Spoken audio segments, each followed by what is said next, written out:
प्रेमी सज्जनों और मातृशक्ति सभी लोगों का धन्यवाद है।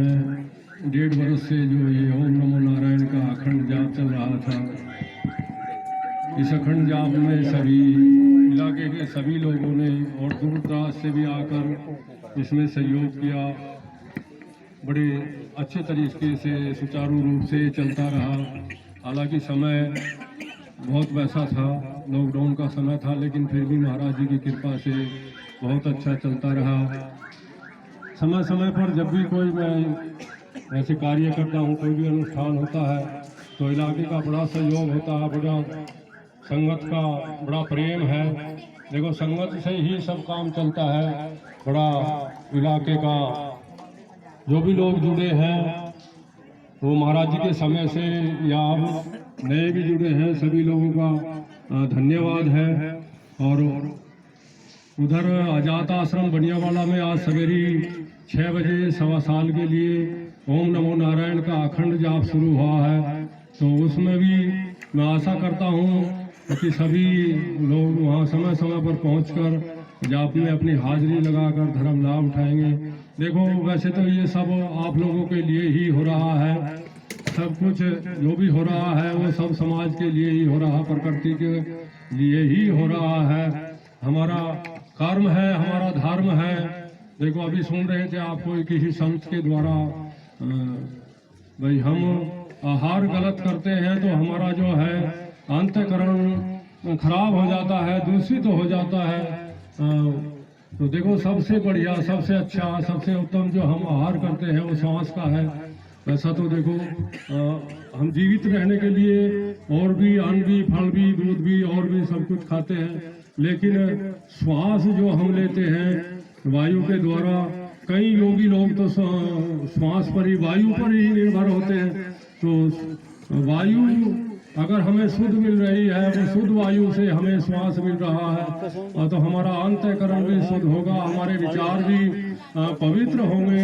तो इसलिए हमें ध्यान रखना है, वाणी का कहीं प्रदूषण ना करें, गाली गलौज ना करें, ऐसा कोई शब्द का उच्चारण ना करें जिससे वायु में प्रदूषण हो, और भी कोई ऐसा दूषित कार्य ना करें जिससे प्रदूषण हो। देखो, हमने 1.5 साल तक अखंड जाप किया और आज समाप्ति पर कल से यज्ञ का अनुष्ठान चल रहा था, यज्ञ हुआ है। ये सब प्रकृति को शुद्ध करने के लिए किया जाता है। और यज्ञ जो हम आहुति डालते हैं वो देवताओं की खुराक है। देवताओं को इससे पुष्टि मिलती है, देवताओं को पुष्टि मिलती है तो वो हमें कुछ देते हैं। तो इसलिए हमारे पर ही, मनुष्य पर ही सब कुछ भार है, सब कुछ भार मनुष्य पर ही है। प्रकृति को शुद्ध करने का, देवताओं को पुष्टि देने का, अपने पितरों का उत्थान करने का, सब कुछ मनुष्य पे ही भार है।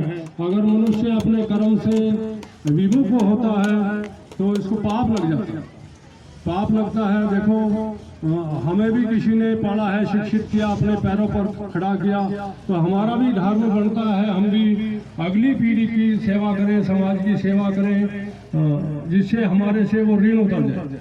देखो, अगर हम खाली राम राम ही करते हैं, समाज की सेवा नहीं करते, तो समाज का ऋण हमारे पर रह जाता है। ऋण बंधु ये संसार है, तो हमें ऋण उतारने के लिए समाज की सेवा करनी होगी।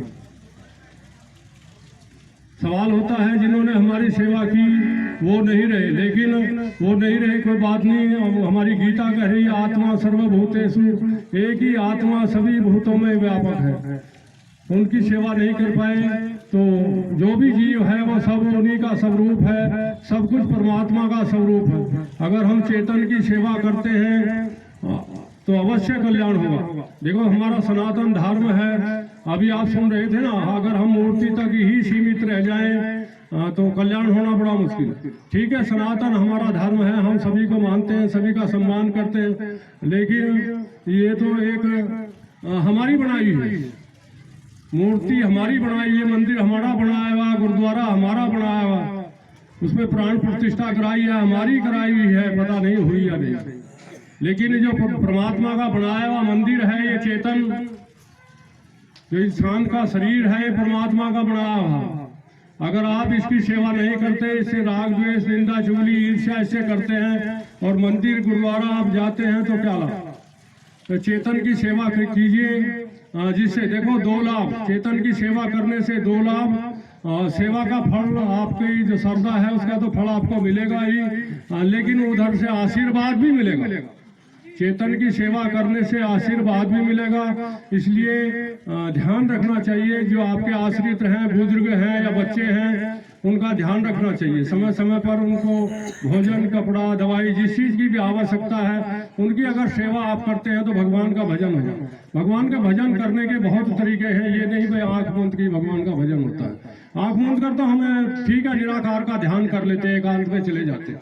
निराकार का ध्यान करना, निराकार की उपासना करना, भजन करना बहुत आसान है, लेकिन साकार की उपासना करना बड़ा कठिन है। और साकार की उपासना किए बिना काम नहीं चलेगा। क्यों? निराकार को आपकी किसी चीज की आवश्यकता नहीं है, उसको आपके दान की आवश्यकता नहीं है, उसको आपके भजन की आवश्यकता नहीं है, उसको आपके सेवा की आवश्यकता नहीं, वो तो पूर्ण है, देता है। आपकी सहयोग की आवश्यकता है, आपके दान पुण्य की या सेवा की आवश्यकता है। तो जो साकार रूप में भगवान आया है, चेतन जो भगवान है, उसको आपके हर चीज की आवश्यकता है, उसको आपके दान की भी आवश्यकता है, आपके सहयोग की आवश्यकता है, हर तरीके से आपकी सेवा की आवश्यकता है। तो जरूर करेंगे चेतन की सेवा। चेतन की सेवा अगर आप करते हैं तो अवश्य कल्याण होगा। अगर आप चेतन से विमुख होते हैं, जड़ में ही टक्कर मारते हैं, जड़ में ही अगर टक्कर आप मारते रहेंगे तो कुछ नहीं मिलने वाला। वहां से तो देखो आपको अपनी श्रद्धा का ही कुछ मिलेगा।